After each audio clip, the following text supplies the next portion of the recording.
Hello बच्चों, स्वागत है आपका ऑनलाइन टॉपर चैनल में। कैसे हैं आप लोग? अच्छे हैं? आपकी तैयारी कैसी चले? उम्मीद है बहुत अच्छे से रसगुल्ला पढ़ रहे होंगे, एकदम लल्लन टॉप तरीके से, एकदम गजब तरीके से रसगुल्ला पढ़ रहे होंगे। तो आज के शॉर्ट्स में हम क्या पढ़ने वाले हैं? तो भूगोल पढ़ने वाले। हम आपको बताए थे ना, जो हम सभी सब्जेक्ट लेकर आएंगे। तो ज्योग्राफी आज हम लेके आए, आपको हिस्ट्री हम पढ़ा दिए, जिसमें 3 को हम आपको लेक्चर दे चुके हैं। आज हम ज्योग्राफी का शॉर्ट नोट्स लेके आए, वो भी एकदम गर्दा तरीके से। रसगुल्ला 10 से 15 मिनट का ये लेक्चर रहेगा। अगर आप देख लेते हैं ना, तो एकदम गर्दा तरीके से आपको तैयारी हो जाएगा। मतलब इस चैप्टर से एक भी क्वेश्चन आपको नहीं छूटेगा। ऐसा शॉर्ट से हम आपके लिए नोट्स लेके आए, एकदम गजब तरीके से। ऐसा एक शॉर्ट लेक्चर है आपका, एकदम मजा आ जाएगा आपको। ठीक है रसगुल्ला, लेकिन एक चीज और है जो आप शेयर नहीं करते। ठीक है, शेयर जरूर कीजिएगा, देखने से पहले एक बार शेयर कर दीजिए। ठीक है रसगुल्ला, तो चलिए हम लोग स्टार्ट करते हैं। एक एक चीज समझने का प्रयास कीजिएगा, एकदम लल्लन टॉप और सुपर हिट है। 10 मिनट के अंदर आपका क्या हो जाएगा, ये चैप्टर ही समाप्त कर देंगे हम लोग। ठीक है, तो चलिए देखते हैं। देखिए सभी बच्चे देख लीजिए, वरना बाद में पछताना नहीं पड़े एग्जाम में जाके, जो सर जी तो पवन सर जी पढ़ाए थे,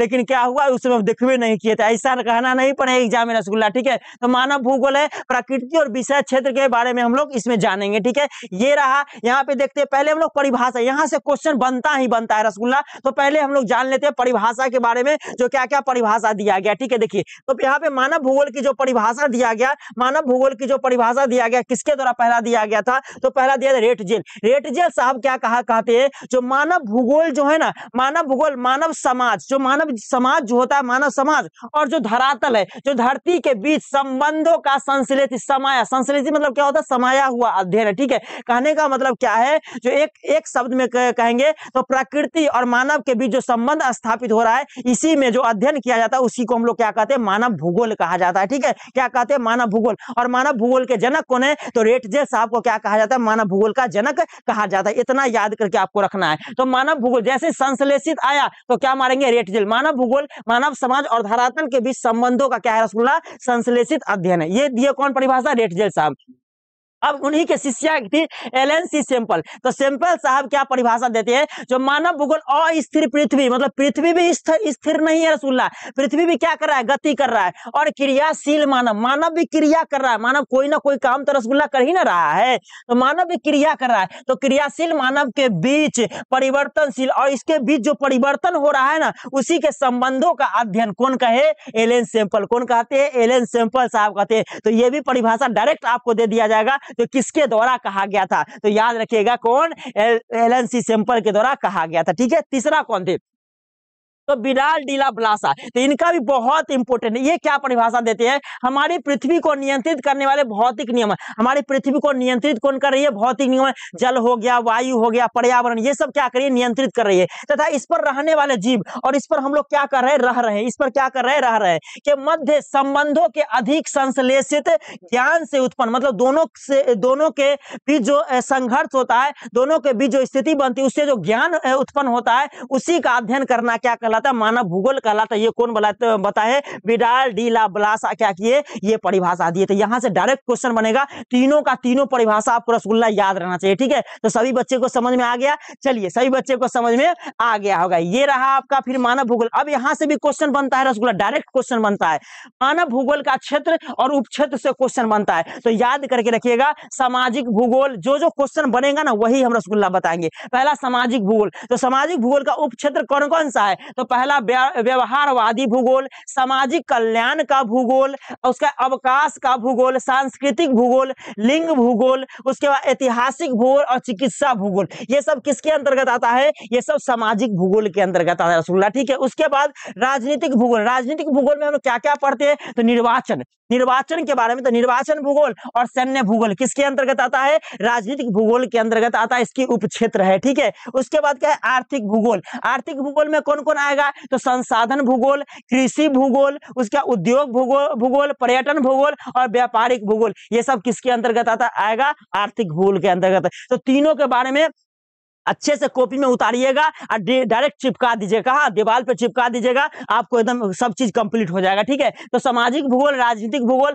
और आर्थिक भूगोल रसगुल्ला, तीनों का हम उपक्षेत्र के बारे में आपको बता दिए। ठीक है, एकदम अच्छे से क्या कर लीजिएगा? कंप्लीट कर लीजिएगा। ये रहा यहाँ पे भूगोल का जो अवधि था, कैसे कैसे भूगोल का विकास हुआ, इसके क्रम के बारे में, इसके उपागम के, इसके तरीका के बारे में क्वेश्चन बन जाता है कभी कभी। यहाँ पे देखिए, आरंभिक उपनिवेश काल, जब हम लोग रसगुल्ला इतनी इतनी को थे, मानव बंदर के रूप में था, एकदम आदि मानव था, उस समय जो भूगोल का अन्वेषण और वितरण मतलब खोज का काम होता था, खोज और क्या था विवरण का, उसके बारे में जानकारी लेते थे। मतलब खोज का जो जानकारी हुआ ना उस समय, जब तांबा का खोज हुआ, उस समय कुत्ता को हम लोग पालतू बनाए थे, तो उस समय की बात है। तो उस समय भूगोल का ज्यादा विकास नहीं हुआ था, मतलब उस समय सिर्फ अन्वेषण और वितरण का ही काम चल रहा था, मतलब विवरण का ही काम चल रहा था। तो अन्वेषण और विवरण का क्या कर रहा था उस समय, काम चल रहा था भूगोल में। तो आरंभिक उपनिवेश युग का उपागम कौन हो जाएगा, अन्वेषण और वितरण हो जाएगा। उत्तर उपनिवेश युग मतलब उपनिवेश युग के थोड़ा बाद आगे जब बढ़े तो हम लोग प्रादेशिक विश्लेषण, हम लोग प्रदेश के बारे में जानकारी हुई,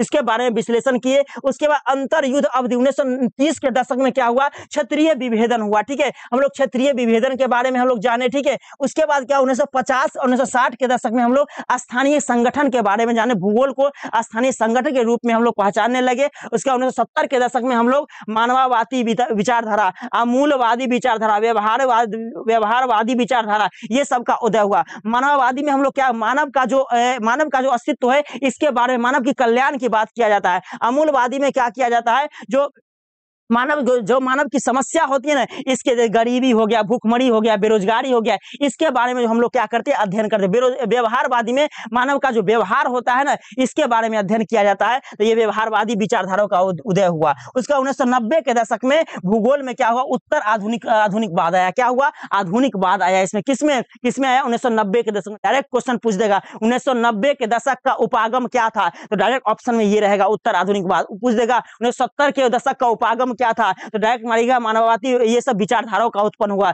उसके बाद पूछेगा आपको 1930 के दशक का उपागम क्या था भूगोल में, तो क्षेत्रीय विभेदन था। तो डायरेक्ट क्वेश्चन रसगुल्ला बनता है यहाँ पे, इसलिए सभी बच्चे इसको क्या करेंगे, अच्छे से नोट कर लेंगे और डायरेक्ट कहीं पे चिपका देंगे पन्ना को। ठीक है, तो बहुत इंपॉर्टेंट आपके लिए यह रसगुल्ला बन जाता है। ठीक है, ये और देख लेते क्या क्या। अब देखिए यहाँ से क्वेश्चन तो बनेगा ही बनेगा। यहाँ पे देखिए हम क्या किए, मानव भूगोल की कुछ प्रमुख विचारधारा के बारे में हमें जानने हैं। क्या क्या है इसमें, देखिए पहला है निश्चयवाद, पहला क्या है निश्चयवाद, दूसरा है संभववाद और तीसरा है नव निश्चयवाद। देखिए निश्चयवाद में क्या किया गया, मानव का प्राकृतिकरण। इसमें क्या किया, मानव जो था ना प्रकृति के अधीन, प्रकृति का दास बन के रहता, प्रकृति का नौकर बन के रहता था मानव। ठीक है, मतलब प्रकृति के नियम से ही चलता था मानव। ये समय कब की, आरंभिक समय की है। ठीक है, आरंभिक समय की बात है, जो मानव क्या था, प्रकृति के अधीन रह के काम करता था। मतलब निश्चयवाद में किसको महत्व दिया गया है, प्रकृति को क्या किया गया, महत्व दिया गया। अब इसके सपोर्टर कौन कौन थे, इसको सपोर्ट कौन कौन के, निश्चयवाद के प्रवर्तक में कौन कौन सपोर्ट इसमें आते हैं, तो ई कांट जी, रीटर, हम्बोल्ट, ये क्या करते हैं, मानव के प्राकृतिकरण और निश्चयवाद के क्या करते हैं, सपोर्ट में कुछ विचारधारा अपना देते हैं। तो ई कांट, रीटर और पूछ देगा हम्बोल्ट किस विचारधारा के संबंधित है, तो ये निश्चयवाद से क्या है संबंधित। कौन, ई कांट, रीटर और हम्बोल्ट किस विचारधारा से संबंधित है, तो निश्चयवाद से संबंधित याद करके रखेगा। और निश्चयवाद में महत्व किसको दिया गया है, तो रसगुल्ला प्रकृति को महत्व दिया गया, याद करके सही बच्चे रखेंगे प्रकृति को। दूसरा है संभववाद। संभववाद में क्या क्या, मानव चाहेगा ना तो किसी भी चीज को संभव कर, किसी भी चीज, उसके लिए कोई भी चीज असंभव नहीं है, सब चीज को संभव कर सकता है। मतलब हम क्या किए, प्रकृति पर भारी पड़ गए, हम लोग प्रकृति पर अपना छाप छोड़ दिए, मानव अपना छाप छोड़ दिया। मतलब अब क्या हो गया, प्रकृति का मानवीकरण हो गया। कहने का मतलब प्रकृति पर अपना मानव क्या कर दिया, छाप छोड़ दिया। कहने का मतलब इसमें मानव को क्या किया गया, महत्व दिया गया। किसमें, मानव को महत्व दिया गया। और इसके समर्थक कौन कौन थे, तो फैबरे साहब, मतलब संभववाद के कहा जाता है प्रयोग, सर्वप्रथम शब्द का प्रयोग ही किए थे फैबरे साहब और बिलाल डिवलासा साहब क्या थे, इसके समर्थक थे। किसके, संभववाद से समर्थक। दूसरा, अब देखिए इसमें महत्व दिया गया प्रकृति को, इसमें रसगुल्ला महत्व दिया गया मानव को। लेकिन टेलर साहब, टेलर किसको हमको कहते हैं, दर्जी क्या करता है, बीच का रास्ता निकालता है। कहाँ, बीच का रास्ता निकालता है। तो टेलर साहब इसमें प्रकृति और महत्व, न प्रकृति के बिना मानव रह सकता है और न मानव की ना प्रकृति रह सकता है, दोनों इंपोर्टेंट है, एक दूसरे को दोनों इंपोर्टेंट है। ठीक है, तो ये कौन कहते हैं, टेलर साहब कहते हैं। इसी को कहते हैं रुको और जाओ निश्चयवाद या नव निश्चयवाद। और इसके प्रवर्तक वो कौन थे, तो ग्रिफिथ टेलर साहब प्रवर्तक। डायरेक्ट यहां से क्वेश्चन रसगुल्ला बनेगा। तो तीनों से तो आपको क्वेश्चन बनेगा ही बनेगा रसगुल्ला, इसलिए तीनों को अच्छे से देख लीजिए क्या क्या इसमें कहा गया, क्या क्या चीज हम बताए हैं। ठीक है, अब यहाँ पे देख ला बउआ, और चीज हम की लेकर लियो हो तोरा ला। यहाँ पे देखो कुछ महत्वपूर्ण तथ्य जहां से डायरेक्ट क्वेश्चन बनता है।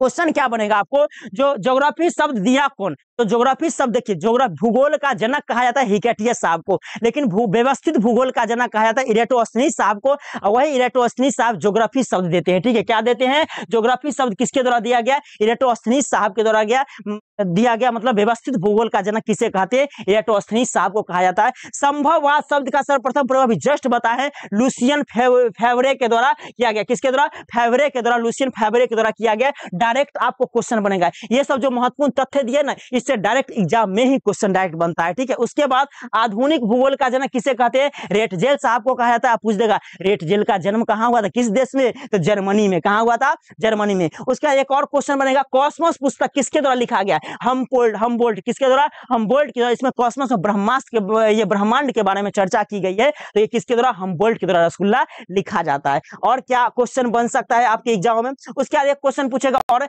एंथ्रोपोजियोग्राफी नामक पुस्तक किसने लिखी थी, तो कुमारी एलन सेम्पल के द्वारा यह पुस्तक लिखा गया था। डायरेक्ट एग्जाम में पूछ देगा ये क्वेश्चन। ठीक है, नव निश्चयवाद, जिसे अभी जस्ट बताए, नव निश्चयवाद के प्रवर्तक कौन थे, जिसको हम लोग वैज्ञानिक निश्चयवाद भी कहा जाता है, जिसको आधुनिक निश्चयवाद भी हम लोग कहते हैं।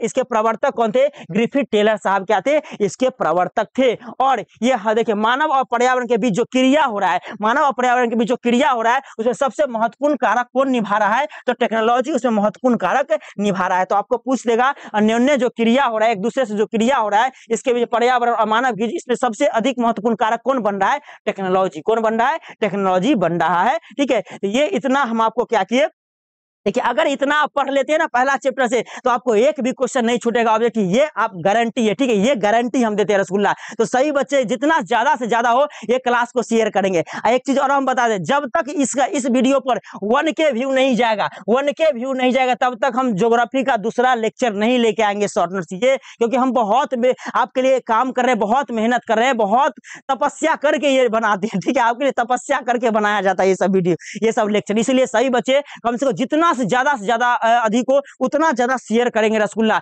और शेयर करेंगे तभी हम क्या करेंगे, आपके लिए और मेहनत रसगुल्ला कर सकते हैं। ठीक है, तो और आगे भी अगर आपका इस वीडियो पे रिस्पांस अच्छा रहा, सपोर्ट अच्छा मिला, प्यार भी बहुत अच्छा मिला रसगुल्ला ना, तो जरूर हम अगला लेक्चर लेके आएंगे, सभी विषय का लेके आएंगे। टेंशन नहीं लीजिए, आपकी तैयारी के लिए एकदम 4 चांद लगेंगे। और आपको बताइए दिए छोटा सा हम लोग क्रैश कोर्स भी लॉन्च करने वाले, आपकी तैयारी में बुमाहट पैदा करने के लिए क्रैश कोर्स भी हम लाने वाले हैं। ठीक है, तो टेंशन नहीं लीजिएगा, एकदम जम के तैयारी कीजिएगा, एकदम कोई भी परेशानी आपको नहीं लेना, सब परेशानी ऑनलाइन टॉपर्स अड्डा पे छोड़ दीजिए, हम सभी को क्या कर देंगे रसगुल्ला दूर कर देंगे। ठीक है, तो फिर मिलेंगे अगले क्लास में। तो सही बच्चों को धन्यवाद।